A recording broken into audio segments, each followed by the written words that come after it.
प्यारे बच्चों, इस वीडियो में हम इंडियन फ्रीडम स्ट्रगल से जुड़े हुए टॉप 30 एमसीक्यूज कवर करने जा रहे हैं। तो ये सारे के सारे एमसीक्यूज रियल एग्जाम्स में पूछे गए हैं और हमने उन्हीं एमसीक्यूज को सेलेक्ट किया है जो कि सबसे फ्रीक्वेंटली पूछे गए हैं। तो आओ अब एक एक करके इन एमसीक्यूज को देखते हैं।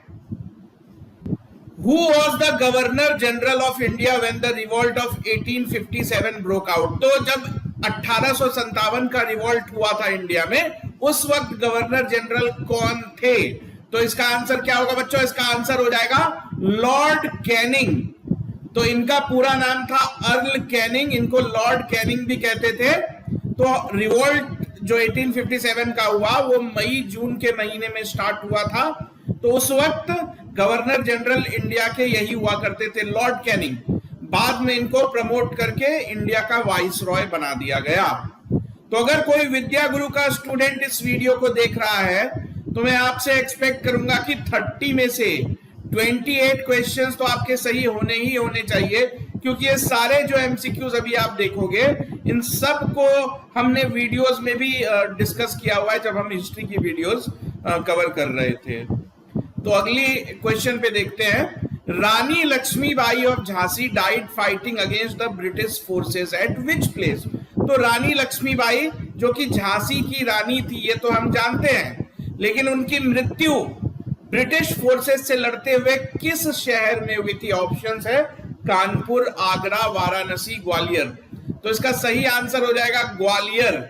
ये है सही आंसर। जैसा कि हम सब जानते हैं कि रानी लक्ष्मीबाई ग्वालियर के किले में शरण लेना चाहती थी, लेकिन ग्वालियर के जो राजा थे उन्होंने अंदर आना अलाउ नहीं किया, इसीलिए रानी लक्ष्मीबाई को जो ब्रिटिश फोर्सेस है उन्होंने घेर लिया था। तो आज भी ग्वालियर में आपको रानी लक्ष्मीबाई की समाधि आपको मिल जाएगी जहां पे उनकी डेथ हुई थी। अगला सवाल, Who among the following repealed the vernacular press act? यानी इनमें से किसने वर्नाकुलर प्रेस एक्ट को खत्म कर दिया, रिपील कर दिया? तो वर्नाकुलर प्रेस एक्ट क्या था? तो जो लोकल लैंग्वेज के अखबार होते थे उन पे सरकार अपनी पकड़ बनाना चाहती थी, तो उनमें सरकार के खिलाफ अगर कुछ भी छपता था तो सरकार जुर्माना लगा देती थी प्रेस पे, और कभी कभी प्रेस वालों की मशीन वगैरह भी जब्त कर लेती थी। तो ये था वर्नाकुलर प्रेस एक्ट। 1878 में ये लागू हुआ था और 1881 में इसे रिपील कर दिया गया। तो इसे रिपील किसने किया? लॉर्ड रिपॉन ने किया। अगला सवाल, during which of the following movements Vande Mataram became the theme song of the Indian national movement? यानी इनमें से किस मूवमेंट के दौरान वंदे मातरम जो है वो थीम सॉन्ग बन गया? तो आज भी हम जानते हैं कि वंदे मातरम ने बहुत इंपॉर्टेंट भूमिका निभाई थी, मतलब स्वतंत्रता आंदोलन में लोग इस गाने को गाते थे। तो सवाल है कि कब ये फेमस हुआ, किस मूवमेंट के दौरान ये फेमस हुआ था? तो स्वदेशी मूवमेंट के दौरान। तो बंगाल के पार्टीशन के बाद स्वदेशी मूवमेंट स्टार्ट हो गया था ना देश में, 1905 1906 की बात है ये। तो पूरे देश में स्वदेशी मूवमेंट चल रहा था, तो उसी दौरान जो है लोग अपने घरों से वंदे मातरम गाते हुए निकलते थे सड़कों पे, और उसी वक्त की बात है कि जब वंदे मातरम पूरे देश का एक तरह से आप समझ लो कि थीम सॉन्ग बन गया था। अगला सवाल है कि when was partition of Bengal annulled? यानी बंगाल का जो विभाजन हुआ था वो तो 1905 में हुआ था। बंगाल का विभाजन अंग्रेजों ने कर दिया था, बंगाल को 2 हिस्सों में बांट दिया था ना, ईस्ट बंगाल और असम को अलग कर दिया था और बाकी दूसरा हिस्सा बंगाल का। तो इस विभाजन को लेके पूरे देश में जो है प्रदर्शन वगैरह हो रहे थे, स्वदेशी मूवमेंट हो रहा था। तो अंग्रेजों ने वापस लिया था, पार्टीशन ऑफ बंगाल को नलीफाई कर दिया था, एनल कर दिया था। किस साल में ये हुआ था? तो 1911 में दिल्ली दरबार हो रहा था, तो उसी दिल्ली दरबार में अनाउंस किया गया था कि बंगाल के पार्टीशन को एनल कर दिया जाए। अगला सवाल है कि the servants of India society किसने एस्टेब्लिश की थी? ऑप्शंस है गोविंद महादेव रानाडे, गोपाल कृष्ण गोखले, वीडी सावरकर यानी विनायक दामोदर सावरकर, या फिर अरविंदो घोष। तो किसने किया था? तो आंसर है, सही आंसर है इसका गोपाल कृष्ण गोखले। तो गोपाल कृष्ण गोखले जो है वो गांधी जी के भी मेंटर माने जाते हैं, गांधी जी के पॉलिटिकल मेंटर थे। तो ये भी जब गांधी जी साउथ अफ्रीका में रहते थे तो गांधी जी इनको काफी सारी चिट्ठियां लिखा करते थे, और ये भी साउथ अफ्रीका जाते थे तो गांधी जी से मिलते थे।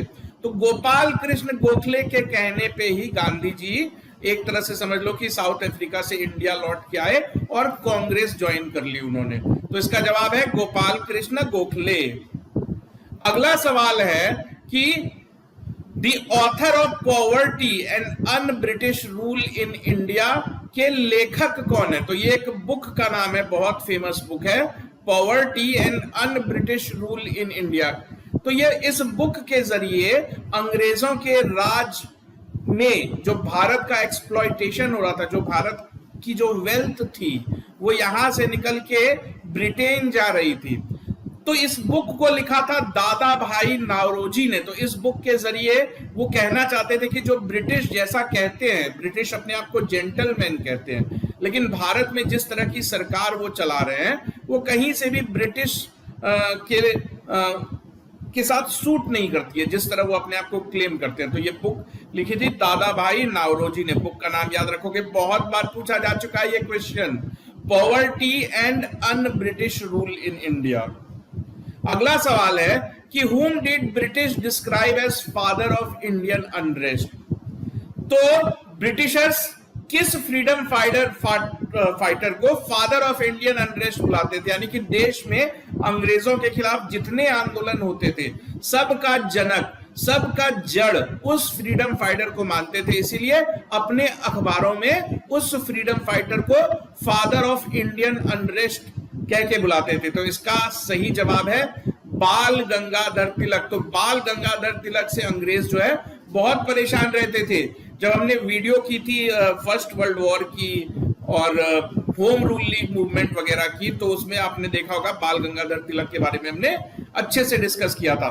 तो मैं आपको फिर से याद दिला दूं कि बाल गंगाधर तिलक से अंग्रेज इतने परेशान थे कि 1908 से लेके 1914 तक यानी 6 सालों के लिए इनको मेंडले जेल भेज दिया गया था। मेंडले जेल जो बर्मा की जेल है वहां भेज दिया गया था। तो बाल गंगाधर तिलक को लोकमान्य भी कहते हैं। लोकमान्य यानी जिनको पब्लिक मान ले, अपना मान ले, अपना नेता मान ले। तो Lokmanya, father of Indian unrest, ये सारे के सारे बाल गंगाधर तिलक जी के ही नाम है। अगला सवाल, Congress was divided into two camps, extremists and moderates at the dash session of Congress held in dash। तो कांग्रेस में दो गुट हो गए थे, दो फैक्शंस हो गए थे। एक्सट्रीमिस्ट के गरम दल, वो लोग जो चाहते थे कि ताकत का यूज करके, गोली बारूद का यूज करके अंग्रेजों को भगाया जाए देश से, यानी अगर जरूरत पड़े तो थोड़ी बहुत वायलेंस भी की जाए। तो वो ग्रुप था एक्सट्रीमिस्ट का। जबकि मॉडरेट्स कहते थे कि नहीं, हमें जो लीगल रास्ते वो अपनाने चाहिए, पिटीशंस, धरना प्रदर्शन, इस तरह की चीजों में। तो कांग्रेस में एक ऐसा वक्त आया था जब ये इन दोनों में झगड़ा इतना बढ़ गया था, इन दोनों ग्रुप में, कि एक्सट्रीमिस्ट को कांग्रेस से निकाल दिया गया था। तो ये एपिसोड कहलाता है सूरत स्प्लिट। सूरत में जाके दोनों फैक्शंस बट गए थे, स्प्लिट हो गया था दोनों के बीच। तो इसका सही जवाब है सूरत में 1907 में हुआ था। तो एक्सट्रीमिस्ट और मॉडरेट्स नेता कौन थे? तो एक्सट्रीमिस्ट नेता में लाल, बाल और पाल यानी विपिन चंद्र पाल, जो हमने कवर किया था, हमने डिस्कस किया था ना, लाल बाल पाल की जोड़ी तिकड़ी। तो लाला लाजपत राय, बाल गंगाधर तिलक, विपिन चंद्र पाल, और चौथे औरोबिंदो घोष। तो ये सारे एक्सट्रीमिस्ट थे।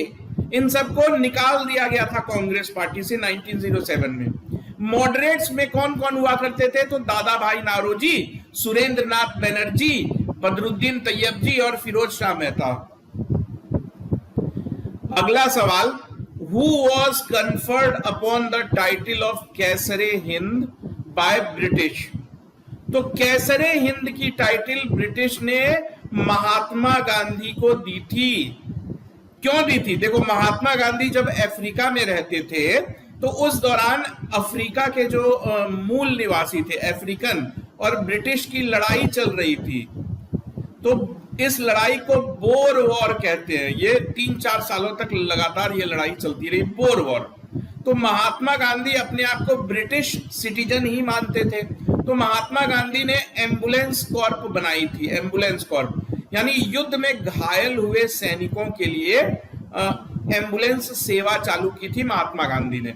तो ब्रिटिश सैनिकों को मदद करते थे महात्मा गांधी, उन घायल हो जाने पे उनको एम्बुलेंस की सेवा प्रदान करते थे। तो महात्मा गांधी जब भारत लौट के आए 1915 में, तब अंग्रेजों ने इसी बात को रिकॉग्नाइज किया कि आपने कभी बोर वॉर में हमारी मदद की थी। तो 1915 में कैसरे हिंद दिया था। ये सब आप वीडियो में जाके देख सकते हो। ये सारे क्वेश्चन जो रियल क्वेश्चन पेपर के हैं, 100% सारे के सारे क्वेश्चन आपको हमारी वीडियोस में भी मिल जाएगी। अगला सवाल है कि name the periodical published by Mahatma Gandhi when he was in south Africa. यानी महात्मा गांधी जब साउथ अफ्रीका में थे तो वहां से वो कौन सा अखबार निकाला करते थे? तो इसका जवाब है इंडियन ओपिनियन। इस अखबार में ही महात्मा गांधी जो इंडिया की खबरें होती थी, इंडिया में जो भी गड़बड़ वगैरह कर रहे होते थे ब्रिटिश, उसको छापते थे ताकि पूरी दुनिया तक ये खबरें पहुंचे। इंडियन ओपिनियन आप देख सकते हो। तो ये इंग्लिश और गुजराती दोनों में छपा करती थी। प्यारे बच्चों, अगर आप एसएससी सीजीएल या फिर एसबीआई पीओ या फिर आईबीपीएस या फिर स्टेट लेवल के पब्लिक सर्विस कमीशन जो एग्जाम्स होते हैं, उनमें से अगर किसी भी एग्जाम की प्रिपरेशन कर रहे हो तो विद्या गुरु आपके लिए बिल्कुल स्पेसिफिकली एक्सपर्ट्स द्वारा डिजाइन कोर्सेज लेके आया है। तो आप जानते हो कि जैसे कोरोना के वक्त में आपका घर से बाहर जाना भी पॉसिबल नहीं रहता है, कई शहरों में अभी भी लॉकडाउन वगैरह चल रहे हैं। तो ऐसे में जो विद्या गुरु है, यहां से आप pen drive courses, online courses, अलग अलग तरह के कोर्सेज आपको मिल जाएंगे। स्पेसिफिकली आप जिस भी एग्जाम की प्रिपरेशन कर रहे हो, पर्टिकुलर उस एग्जाम के सिलेबस को ध्यान में रखते हुए उन एक्सपर्ट्स ने ये कोर्स मटेरियल तैयार किया है जिनके पास मिनिमम 10 साल की टीचिंग एक्सपीरियंस। तो ये विद्या गुरु की वेबसाइट की यूआरएल है। तो आप इस वेबसाइट पे विजिट करके जिस भी कोर्स में आप इंटरेस्टेड हो, उसमें अगर आप क्लिक करोगे तो आपको पूरे कोर्स मटेरियल की पूरी डिटेल आपको मिल जाएगी। ठीक है ना? साथ ही साथ यहाँ पे आपको और भी चीजें, जैसे टाइम टू टाइम ब्लॉग वगैरह यहाँ पे हम अपलोड करते हैं, करेंट अफेयर्स, ये सब कुछ आपको एक ही जगह पे मिल जाएगा। जैसे ही आप कोई कोर्स सब्सक्राइब करोगे तो फिर आपको कहीं और कुछ भी, एक भी रुपया किसी और जगह आपको इन्वेस्ट करने की जरूरत नहीं। चाहे करेंट अफेयर की बात करो, प्रैक्टिस क्वेश्चन की बात करो, डाउट क्लियरिंग की बात करो, सारा कुछ उसी कोर्स में इंक्लूड रहता है। ठीक है ना? तो आप अगर सीरियस हो, आप चाहते हो कि एक ही अटेम्प्ट में आप एग्जाम क्लियर कर लो, आप अगर उस तरह के स्टूडेंट नहीं हो जो सोचता है कि चलो 2-4 अटेम्प्ट देंगे तो एग्जाम तो निकल ही जाएगा, तो लाइफ जो होता है ना वो वेस्ट करने के लिए नहीं होता है, समय की कीमत पहचानो। तो ये जो लॉकडाउन का वक्त है, इसका आप फायदा उठाओ। जैसे हमारे प्राइम मिनिस्टर भी कहते हैं, आपदा में अवसर।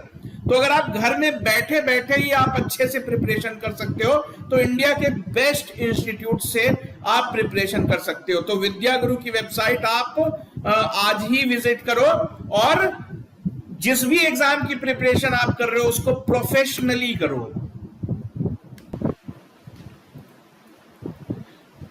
अगला सवाल है, रिनाउंड फ्रीडम फाइटर रास Bihari Bose took refuge in which country after escaping from India। यानी प्रसिद्ध जो फ्रीडम फाइटर है रास बिहारी बोस, जब उनको भारत छोड़ के जाना पड़ा क्योंकि अंग्रेज उनके पीछे पड़े थे, अरेस्ट करके उनको काला पानी भेजना चाहते थे, तो जब रास बिहारी बोस अंग्रेजों से बचाने के लिए, खुद को बचाने के लिए भारत छोड़ के चले गए, तो किस देश में जाके उन्होंने शरण ली? तो इसका आंसर है जापान। तो रास बिहारी बोस ने बहुत बड़ा रोल प्ले किया कि जापान की आर्मी से निगोशिएट करके इंडियन नेशनल आर्मी जो बनाई गई थी, जिसके बाद में कमांडर जाके बने सुभाष चंद्र बोस। तो इस इंडियन नेशनल आर्मी को बनाने में रासबिहारी बोस का भी बहुत बड़ा रोल था। तो इसका सही जवाब क्या है? जापान। अगला सवाल, the dash commission was appointed by the British to probe the Jallianwala Bagh massacre. तो जलियांवाला बाग कांड कब हुआ था? तो 1919 अप्रैल, आप जानते हैं 13 अप्रैल 1919 को बैसाखी के दिन वहां पे फेस्टिवल मनाने के लिए काफी भीड़, ज्यादा मात्रा में भीड़ लगी हुई थी। तो वहां जनरल डायर ने बिना कुछ सोचे समझे गोलियां चलवा दी थी, जिसमें ऑफिशियली कहा गया कि 350 के करीब लोग, निर्दोष लोग मारे गए। तो इसी घटना को लेके काफी देश में हंगामा मचा। तो ब्रिटिश गवर्नमेंट ने इस घटना की पूरी जानकारी, पूरी जांच करने के लिए हंटर कमीशन को नियुक्त किया था।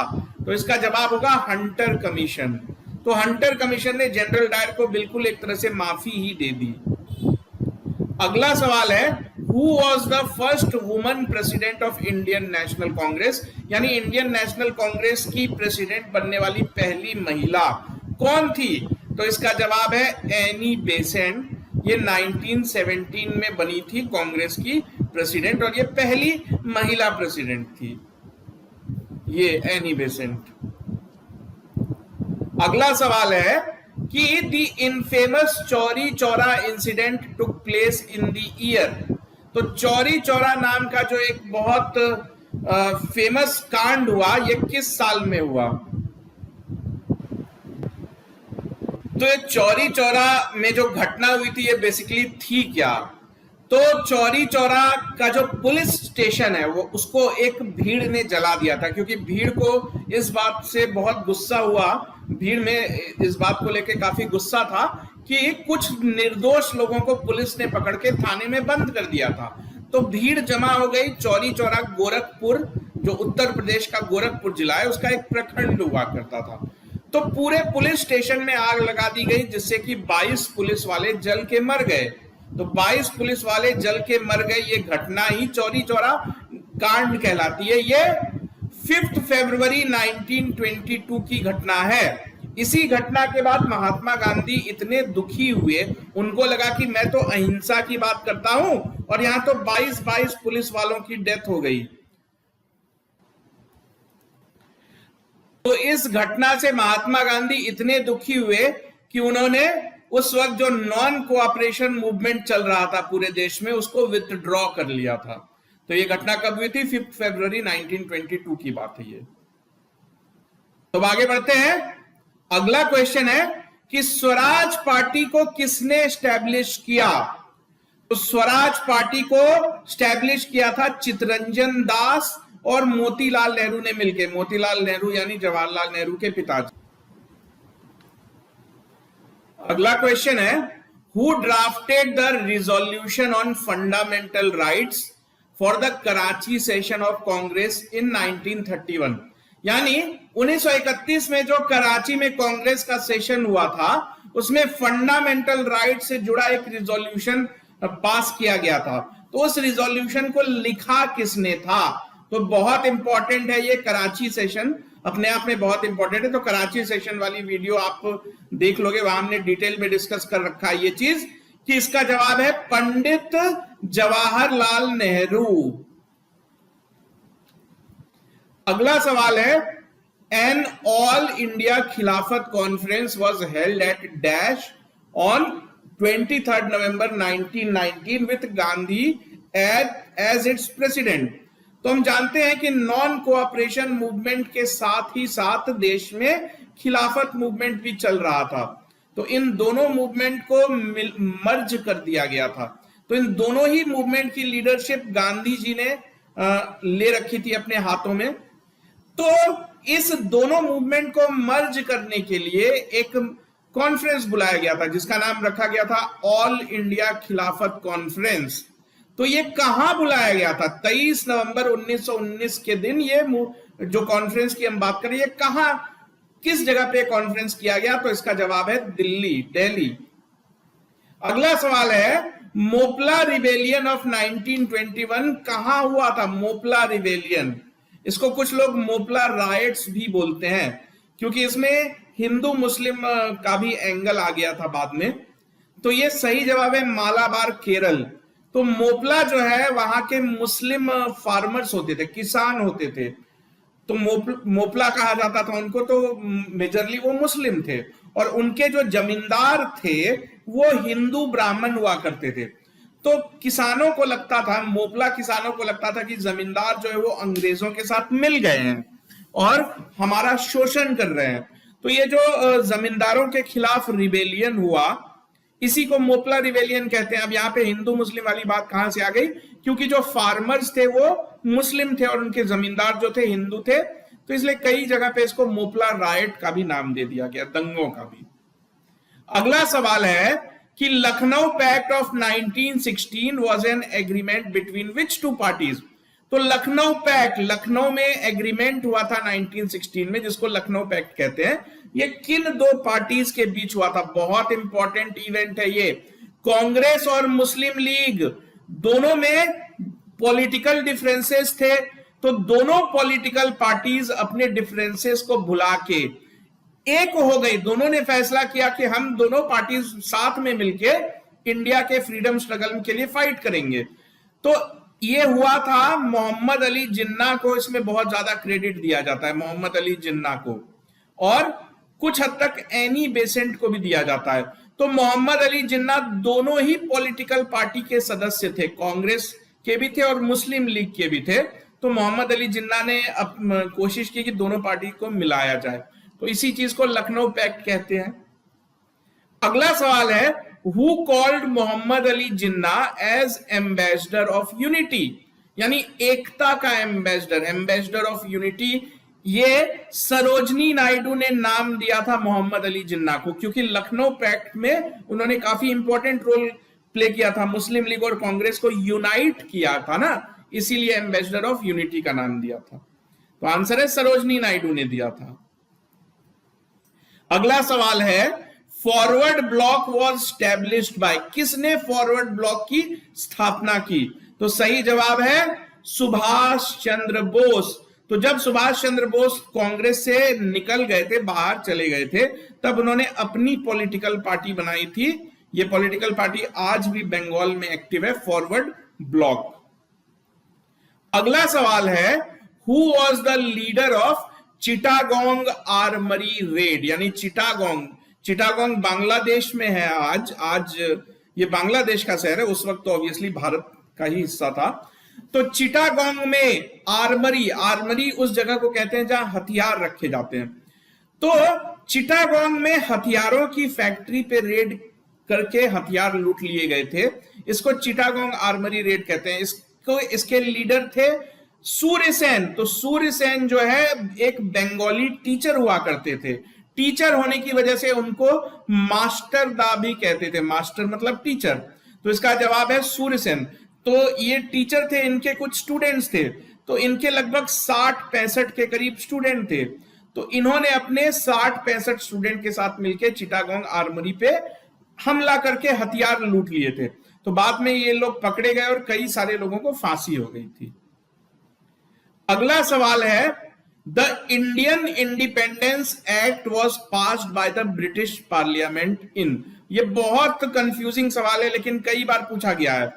लोग इसका जवाब अगस्त 1947 दे देते हैं, क्योंकि उनको लगता है 15 अगस्त को हमारा देश आजाद हुआ था। ये गलत है, सही जवाब है जुलाई 1947, क्योंकि 18 जुलाई 1947 को ब्रिटिश पार्लियामेंट में ये पास हो गया था कि अब बस बहुत हुआ, भारत को 15 अगस्त को हम आजाद कर देंगे।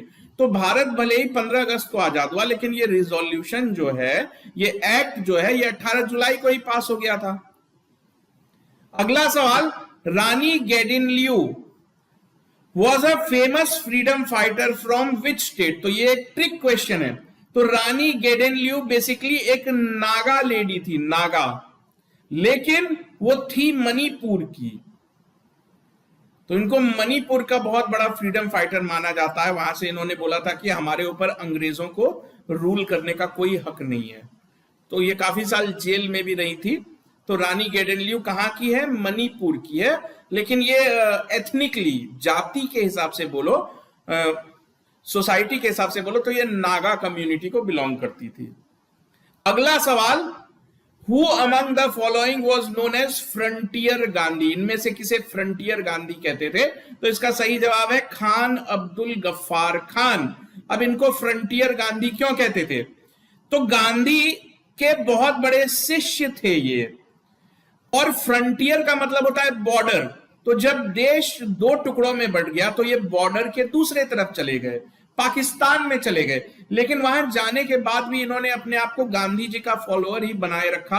अहिंसा की बातें करते थे, बोलते थे कि काश दोनों देश एक हो जाए, तो इसीलिए इनको फ्रंटियर गांधी बोलते थे, यानी बॉर्डर के उस तरफ रहने वाला गांधी। तो खान अब्दुल गफ्फार खान के बारे में आपको एक और चीज पता होनी चाहिए कि 1987 में, यानी अपने डेथ से एक साल पहले, इनको भारत रत्न भी दिया गया था गवर्नमेंट ऑफ इंडिया के द्वारा। अगला सवाल, दिल्ली चलो मूवमेंट किस इनमें से किस पॉलिटिकल मूवमेंट के साथ जुड़ा हुआ है? फ्रीडम मूवमेंट के साथ जुड़ा हुआ है दिल्ली चलो। तो दिल्ली चलो का जो नारा है वो इंडिविजुअल सत्याग्रह के दौरान दिया गया था, दिल्ली चलो। तो दिल्ली चलो का मतलब था महात्मा गांधी ने सबसे कहा था कि आप लोग जहां जहां हो वहीं अकेले इंडिविजुअल सत्याग्रह करो और वहां से निकलो, दिल्ली की तरफ बढ़ो, और बीच रास्ते में जितने गांव पड़ते हैं वहां पे लोगों को सत्याग्रह का मतलब बताओ। तो ये इंडिविजुअल सत्याग्रह के दौरान ये हुआ था। अगला सवाल है, इन नवंबर 1945 दी आईएनए ट्रायल्स बिगेन एट। तो आईएनए यानी इंडियन नेशनल आर्मी, जिसको आजाद हिंद फौज भी कहते हैं, तो उसके कई सारे ऑफिसर्स और सोल्जर्स को वर्ल्ड वॉर 2 में, क्योंकि भारत जो है वो तो ब्रिटिश के कब्जे में था, जबकि इंडियन नेशनल आर्मी जो है वो जापान के साथ मिलकर ब्रिटिश गवर्नमेंट के खिलाफ लड़ रही थी। तो जब वर्ल्ड वॉर 2 खत्म हो गया तो आजाद हिंद फौज के कई ऑफिसर्स और कई सिपाहियों पे कोर्ट का केस चला था, देशद्रोह का केस चला था। तो वो केस कहां पे हुआ था? वो जो कोर्ट हियरिंग होती थी, वो जो कोर्ट बनाया गया था वो कहां बनाया गया था? तो रेड फोर्ट है इसका आंसर, लाल किले पे हुआ था। ये आप देख सकते हो उस वक्त के पेपर्स में भी ये हेडलाइंस आती थी। अगला सवाल है बहुत इंपॉर्टेंट सवाल, Gandhi ji was present in which of the following cities on 15 August 1947? यानी जिस दिन हमारा देश आजाद हुआ था 15 अगस्त 1947 के दिन गांधी जी किस शहर में मौजूद थे, किस शहर में थे मौजूद? तो इसका जवाब है कलकत्ता, क्योंकि उस वक्त कलकत्ता में हिंदू मुस्लिम दंगे हो रहे थे, तो उन्हीं दंगों को शांत करवाने के लिए गांधी जी जो है उस वक्त कलकत्ता में थे।